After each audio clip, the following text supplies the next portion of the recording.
So Saudi Arabia is saying they're outraged at Obama's peace overtures with Syria and Iran. Most of you are aware that Saudi Arabia, along with Qatar, were big financial backers of the rebel opposition / terrorist mercenary force in Syria. Now it's interesting what they say here in Zero Hedge, because I kind of have a different take on the whole matter.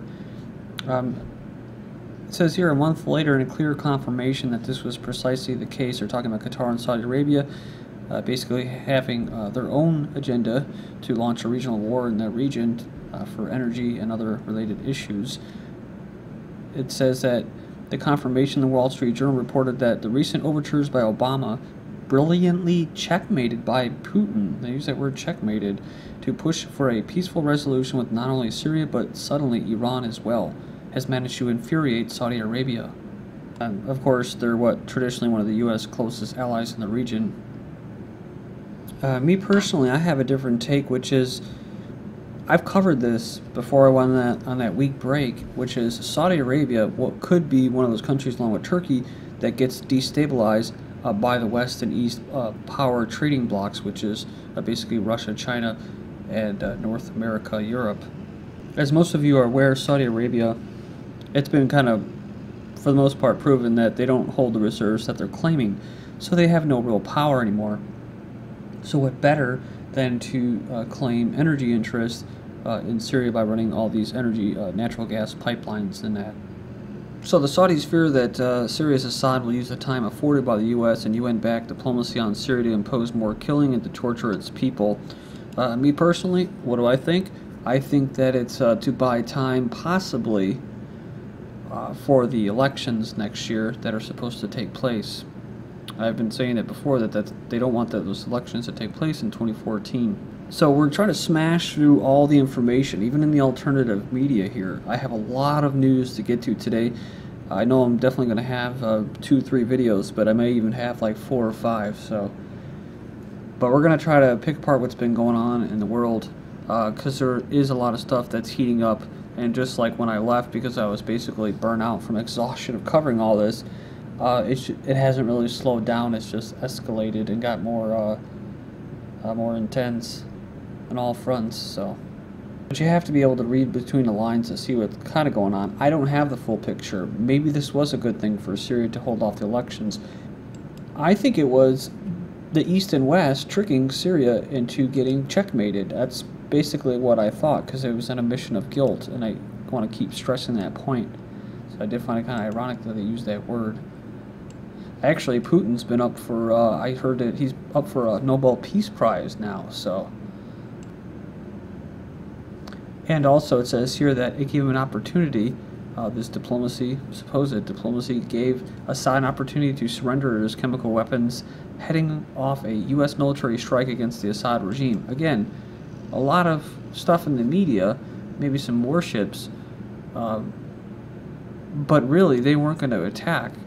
You know, I felt like they weren't going to attack. I covered it, but still, I was listening to some of the news that was coming out by the generals, and they were saying that we don't have the capabilities, whether it's troops, to muster up that many troops to do this, and also the big red herring in the room. To me, I saw afterwards this whole thing was dying down, which was, how the heck are you going to go and bomb a country with all these chemical weapons? Arsenals. They're known to have huge arsenals. How are you going to just go and just carry out airstrikes right away when there's all these people in the region? It would just be a toxic waste. So you can't really go in and claim humanitarian intervention by doing that. So that airstrike was never going to take place. That's why I said I think it was a checkmate against Syria. There's also this alternative. Was Obama planning Syria strike or working to gain traction in talks with Iran? Well, we can wipe out that first one. As far as gaining tractions in talks with Iran, that could be, that could be it, basically. But here's the kicker, right? Russia had to have known that they weren't going to attack. The U.S. wasn't going to attack for the same reason that I said, right? About all the chemical weapons, what it would do to the area as far as the toxic impact and environmental impact. So they knew that they weren't going to do that, but they kind of played the good cop and tricked them into handing over one of their main defenses to defend their sovereignty. Same with Iran. they keep talking about how making these claims that they don't have weapons. Well, why do that, right? Why make all these claims that you're not enriching uranium and all that stuff? Yeah, it'll give them reason, but they're going to use that against Iran.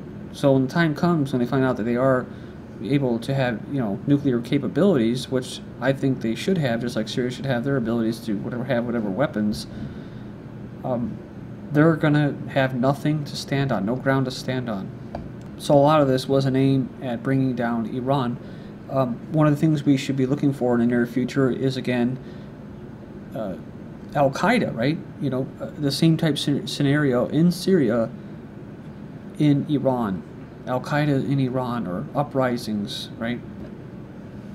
Political uprisings for democratic change type shit. Okay, I laid the ground here for the next 10 minutes. I'm going to move fast here. Russia's Jewish community unimpressed with Rouhani's Holocaust acknowledgement. A senior member of the Russian Jewish community said the acknowledgement of the Holocaust by the Iranian President Rouhani was neither new nor enough to change attitudes towards the Iranian regime. So it doesn't really matter, because what? Iran has one of the largest Jewish populations in the world, so that's just a bunch of crap, right? Iran nuclear deal could be reached sooner than 3 or 6 months. So this is what I'm talking about, right? This is John Kerry, who's trying to he was spearheading the limited strikes on Syria that was never going to take place, and now they're playing this card that I was telling you about. See. They could be reached in months that if the Islamic Republic proves its nuclear program was not being used to build atomic weapons, right? So this is the same hypocrisy that goes on with Israel, carrying out human rights violations, holding nuclear weapons, not having to declare it. What you have going on in Bahrain with protesters, human rights violations. Saudi Arabia was basically saying, "Oh, this is an opportunity for them to butcher more of their people in Syria," the diplomacy thing. But who the hell are they, right? But they're one of the biggest allies of the West. So kind of stating the obvious there, but I thought I'd throw it out there. UN Security Council unanimously votes to secure and destroy Syria's chemical weapons stockpile. So where the hell was the United Nations when all these chemical attacks were occurring before? They didn't want to go in Syria and look at it, because it was actually the terrorists and Al-Qaeda and the people that John Kerry and Obama have been supporting. So they didn't check that out. They didn't care that their own workers, UN workers, were being killed by the terrorists backed by the United States. The only thing that they care about is this recent attack, which I believe never even took place. So you'll hear this from a lot of people, especially in the truther movement. And libertarians and conservatives. Oh, the UN. Well, they have no legitimate, or not that they don't have legitimacy, but they're a joke. They always use that phrase, "Oh, the UN, they're a joke." They have no power. So they're kind of begging them to have some kind of power. Oh, you got a big army. Okay, you're legitimate now. You can, you're a big bully now. Okay, like the U.S. military empire. Oh, okay, you're legitimate. Well, they're not legitimate, regardless. So somehow they overlook all these things, but now all of a sudden they're jumping on this bandwagon, which makes me think that this whole thing really was set up to screw Syria and the Syrian people. UN chemical experts leave Syria at end of mission, and disarmament team lands in Lebanon. So supposedly the disarmament team has landed. Now, of course, it's going to take about a year, at least a year to a year and a half, to safely remove these chemical weapons, if that's what they're really going to do. But you'll see the same Skull and Bones member, John Kerry, saying that Assad isn't getting rid of these weapons in time. They're already saying that they should have been removed already. So again, these are just like the airstrikes, limited strikes. It's not going to happen in the timelines that they're giving them. So they're giving them unrealistic timelines. But then you have this weird thing happening with Syria and the Syrian leadership, which is, I think that they haven't got the memo yet. It hasn't sunk in and hit them that they were checkmated by both Russia and the United States. Because they're still making these statements and threats that they're not going to be able to back up. A Middle East free of weapons of mass destruction is impossible without Israel, says Syria. So they're calling on the international community to work on basically getting rid of these weapons of mass destruction. So, but the international community, whether it's Luciferians or like John Kerry, crypto Jews, it's run by some very, very radical people. Here you go. Assad stresses, I won't leave my country in the middle of the storm. Syrian information minister, Assad will remain in power. Saying it's the Syrians' choice, i.e. the elections next year. Well, we'll see, right? They could just be balkanized. Neutered, I guess you can say, right? They'll just give them their own little area. And they'll give Kurdistan their own little Kurdistan region. And they'll give whatever, the Al-Qaeda or Sunnis in that northern region country. If they do try to assassinate Assad or try to remove him, they may offer him this, right? They probably did it to Saddam Hussein. They did it to Gaddafi. Secret MI6 plot to help Gaddafi escape Libya revealed, which makes you think that you can trust these people, right? Not these people, Gaddafi and Assad, but the West and these offers. You can't trust them. And they'll probably do that to Assad. They probably already have. How the Syrian war is stoking sectarian tensions in Turkey. The members of the sect that Assad belongs to thinks rebels and their Sunni allies are nothing but trouble. But that's the purpose, right? Like I said, destabilizing the area, weakening Iran, also weakening Turkey. It says here that this is basically Al-Qaeda threatens Erdogan of Turkey with suicide bombings. I saw this kind of interesting because I was just talking to somebody about certain areas that you will see heat up. Turkey, Yemen, South America, especially Africa. And I said that before this article, and then lo and behold, September 30th, Al-Qaeda is going to carry out, saying they're going to carry out suicide bombings in Turkey. Despite security concerns in the region, basically Turkey, what is this, a sports thing, a sports team or something? They're still going to travel to Turkey for preseason games.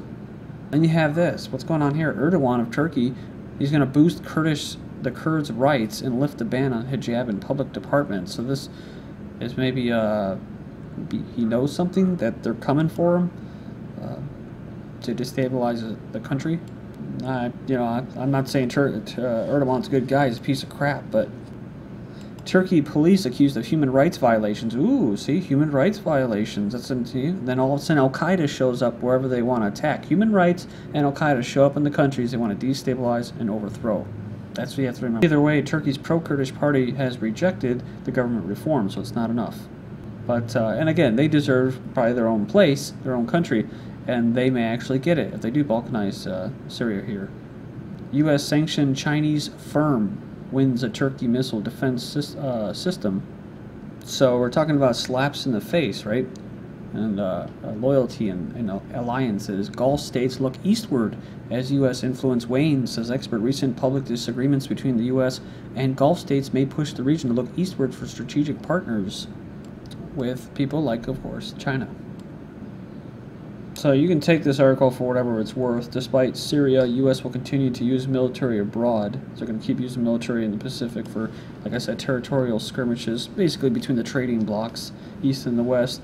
So even alternative media, they're buying this as some kind of real legitimate diplomacy. So the sudden breakout of diplomacy in Syria has left a lot of warmongers disoriented. He says that and insists that the military has not been sidelined. Then we have Marine Corps assigning elite units to Pacific, Middle East, and Africa. The missions will culminate once the Afghan mission has ended. Really, I should say the Syrian mission has ended, because the Afghan mission is going to keep going. Which is constant chaos, further destabilization, which you see in Libya, which you see in Iraq, which you see in now Egypt and Syria. So they're saying here that it's not so much ground troops and land wars, sea power is back in vogue in response to the rise of China and Western reluctance to deploy ground troops in conflicts like Syria, which we did see a bunch of warships present. Winding down, right? The war's winding down. Pentagon chief seeks deal to keep 10,000 troops in Afghanistan. In Afghanistan, $37 million aviation facilities being used or may have been used to store opium. And we know that they've seen Marines guarding opium fields and that.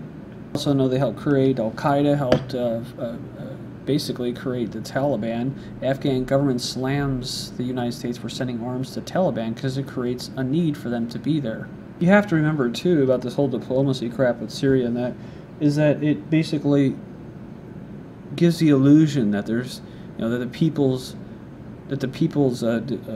decisions were heard, right? They were sick of war, right? Americans were sick of war.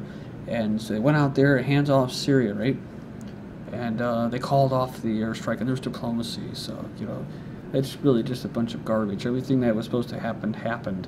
We'll return with this article on Africa news. keep moving here. Thank you.